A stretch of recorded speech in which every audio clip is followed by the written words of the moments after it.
Alguma vez você já olhou para as estrelas e se sentiu pequeno? E se eu te dissesse que essa sensação é apenas o começo de uma história muito maior? Uma história sobre nossas origens que desafia tudo o que aprendemos? Prepare-se, porque hoje vamos embarcar em uma jornada até os confins do cosmos para desvendar o mistério do observador ancestral. Imagine o universo não como um vazio silencioso, mas como um jardim cósmico. Há bilhões de anos, cometas e asteroides, como sementes geladas, viajavam pelas galáxias. Dentro deles, protegidos da radiação e do frio extremo, estavam os blocos de construção da vida micro-organismos. Essa é a teoria da panspermia, a ideia de que a vida não começou aqui na Terra, mas foi plantada, semeada por viajantes cósmicos que chegaram por acaso. A Terra, um planeta jovem e fértil, teria sido apenas mais um solo fértil onde essa semente encontrou um lar para germinar. Agora, vamos expandir nossa mente. A ciência nos diz que existem centenas de bilhões de galáxias e cada uma delas contém centenas de bilhões de estrelas. Os cálculos mais recentes sugerem que pode haver trilhões de planetas habitáveis apenas na nossa Via Láctea. Diante de números tão absurdos, pensar que somos a única forma de vida inteligente é quase uma arrogância estatística. E se a vida surgiu em outros lugares? A probabilidade de que algumas dessas civilizações sejam muito, mas muito mais antigas que a nossa é enorme. Pense nisso.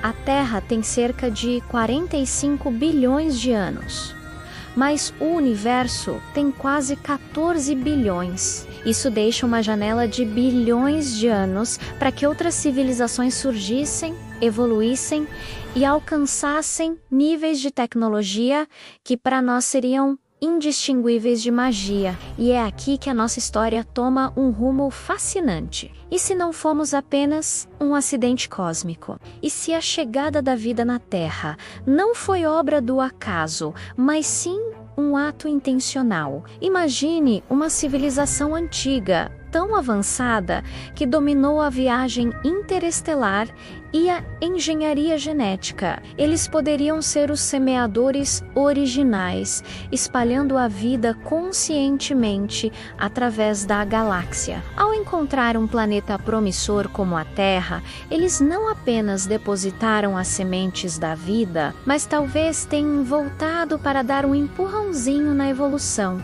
Essa ideia nos leva aos mitos e lendas de nossas culturas mais antigas. Pense nos deuses que desceram dos céus, nas histórias de criação que falam de seres poderosos moldando a humanidade a partir do barro.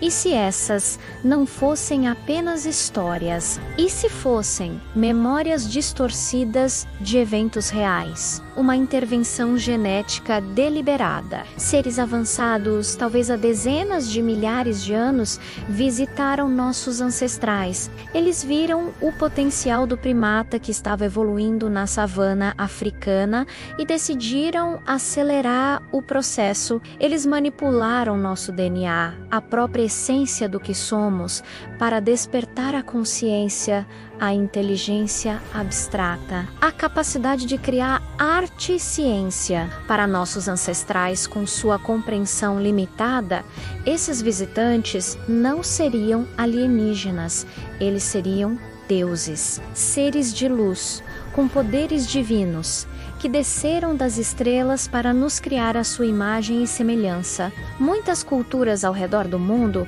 compartilham temas semelhantes.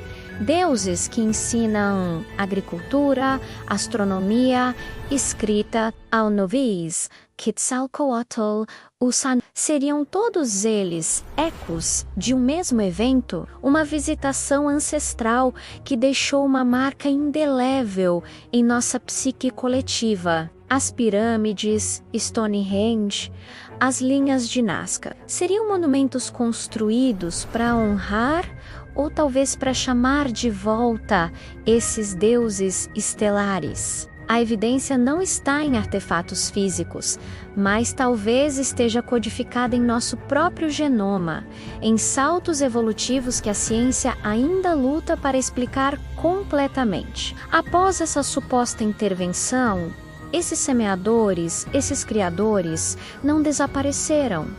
Eles simplesmente recuaram. Eles se tornaram o observador ancestral, uma presença silenciosa, talvez em um ponto oculto do nosso sistema solar ou até mesmo em outra dimensão, monitorando nosso progresso. Eles nos deram a centelha inicial e agora assistem para ver o que fazemos com ela. Eles nos viram descobrir o fogo, inventar a roda, construir impérios e destruí-los. Eles nos viram lutar guerras, criar sinfonias e pisar na lua. Por que eles se manteriam ocultos? Talvez por uma espécie de primeira diretriz cósmica. Interferir diretamente em nosso desenvolvimento poderia ser desastroso. Imagine o caos se uma nave colossal aparecesse hoje sobre as nossas cidades. Nossas religiões, nossos sistemas políticos, nossa própria identidade como espécie entraria em colapso. A maturidade precisa ser alcançada, não imposta. Eles estão esperando que nós mesmos encontremos as respostas. Estão esperando que nossa ciência avance ao ponto de compreendermos a mecânica quântica, a relatividade e, eventualmente, a própria natureza da consciência. Eles nos observam enquanto deciframos o universo, porque ao decifrar o universo, estamos, na verdade, decifrando a nós mesmos e a nossa própria origem. Cada avanço tecnológico, cada nova descoberta científica pode ser um pequeno passo que nos aproxima de finalmente percebê-los. Quando começamos a enviar nossas próprias sondas para outros planetas, quando olhamos para o DNA e aprendemos a editá-lo, estamos espelhando as ações de nossos supostos criadores. Estamos nos tornando como eles. A vigilância deles não é de julgamento, mas talvez de expectativa, como um pai que observa seu filho aprender a andar.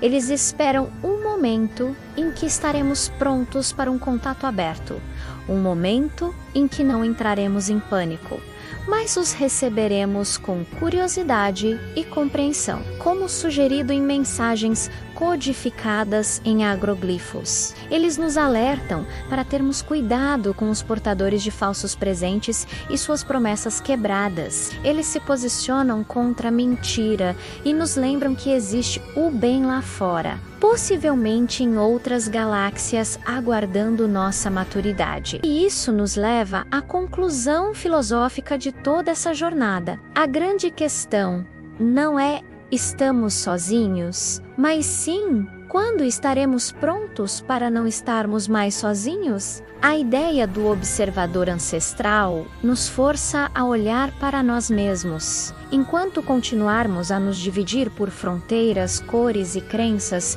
talvez sejamos considerados imaturos, crianças cósmicas ainda brigando no parquinho. Enquanto virmos poder na destruição em vez de na criação, não estaremos prontos. O momento do contato não será quando uma nave pousar na Casa Branca. Será um processo interno. Será o momento em que a humanidade como um todo atingir um nível de maturidade em que possamos olhar para as estrelas e não ver mais deuses ou demônios, mas sim família, parentes distantes, nossos criadores, ou talvez apenas nossos irmãos mais velhos no cosmos. Será o momento em que a história dos deuses que desceram dos céus deixará de ser um mito religioso para se tornar um capítulo em nosso livro de história cósmica. Talvez o teste final do observador ancestral seja este.